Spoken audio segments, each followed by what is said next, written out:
بسم اللہ الرحمن الرحیم۔ ستارہ ٹی وی چینل کی جانب سے تمام سننے والوں کو السلام علیکم ورحمۃ اللہ وبرکاتہ۔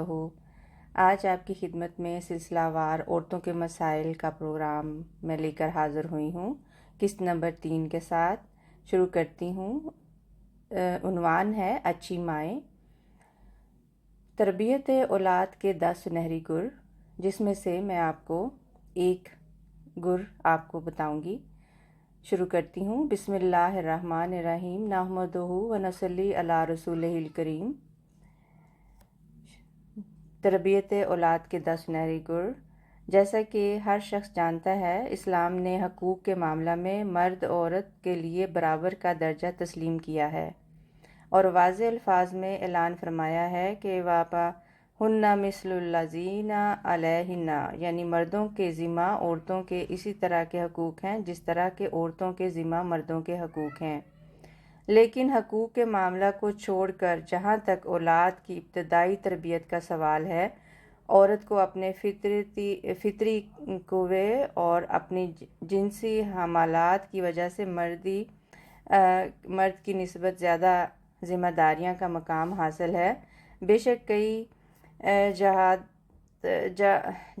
سے مرد کی ذمہ داریاں عورت کی ذمہ داریوں کی نسبت بہت زیادہ بھاری ہیں، لیکن بچوں کی تربیت کا پہلو اتنا نازک اور اتنا اہم ہے اور اس کا اثر بھی اتنا گہرا اور اتنا وسیع ہے کہ جو عورت اپنی ذمہ داری کو کامیابی کے ساتھ ادا کرتی ہے، اس کا وجود یقیناً قوم کے لیے بہت بڑی عزت و بہت بڑے فخر کا موجب ہے، اور اس جہت سے ہر قدردان انسان کی عقیدت کے پھول اپنی ماؤں اور بہنوں کے قدموں پر نچھاور ہونے چاہیے۔ عورت رسول کریم صلی اللہ علیہ وآلہ وسلم خدا کی محبوب ہستی ہے۔ عورت کے اسی مخصوص مقام کی وجہ سے ہمارے آقا صلی اللہ علیہ وسلم نے فرمایا کہ حب با الیہ من دنیاکم النساء والطیب وجعلت قرۃ عینی فی الصلوات، یعنی اے لوگو، تمہاری دنیا کی چیزوں میں سے 2 چیزیں مجھے بہت زیادہ محبوب ہیں، ایک عورت اور دوسرے خوشبو، مگر میری آنکھ کی ٹھنڈک نماز میں رکھی گئی ہے۔ اپنے آقا صلی اللہ علیہ وآلہ وسلم کے ان الفاظ پر عورت جس قدر بھی فخر کرے، اس کا حق ہے، اور ہم اس فخر میں اس کے ہم نوا ہیں۔ مگر ظاہر ہے کہ خدا کی ہر نعمت اپنے ساتھ بعض مخصوص ذمہ داریاں بھی لاتی ہے، اور جو عورت نعمت کے پہلو کو تو شوق کے ہاتھوں سے قبول کرتی ہے، لیکن اس کے ساتھ لگی ہوئی ذمہ داریوں کے پہلو کی طرف سے غافل رہتی ہے، وہ خدا کے حضور ہرگز مقبول نہیں ہو سکتی، اور نہ وہ محض نعمت کے پہلو کو حاصل کر کے ملک و قوم کی محسنہ بن سکتی ہے، اور نہ وہ محض نعمت کے پہلو کو اپنی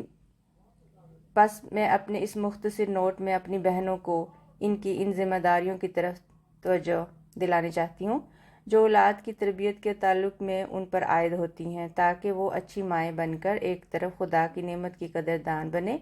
اور دوسری طرف قوم اور جماعت کی آئندہ نسل کی ترقی کے رستہ پر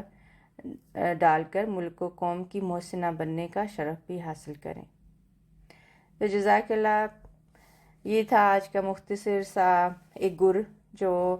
رسول اکرم صلی اللہ علیہ وسلم نے عورتوں کے بارے میں بیان فرمایا کہ اللہ تعالیٰ کے پیارے پیغمبر حضرت محمد مصطفیٰ صلی اللہ علیہ وآلہ وسلم کی سب سے زیادہ محبوب ہستی جن میں سے ایک عورت اور ایک خوشبو اور نماز ان کی آنکھوں کی ٹھنڈک رکھی گئی ہے، جس آیت کا میں نے آپ کو ترجمہ کر کے بتایا ہے۔ تو یہ ہمارے لیے ایک بہت بڑے فخر کی بات ہے۔ تو امید ہے کہ ایک چھوٹا سا دینی و فقہی مسائل میں سے ایک خوبصورت سا حصہ میں نے آپ کے سامنے پیش کیا، اور اسی طرح میں انشاءاللہ اگلے پروگرام میں بھی آپ کے ساتھ حاضر ہوں گی۔ دعاؤں میں یاد رکھیں۔ اللہ حافظ۔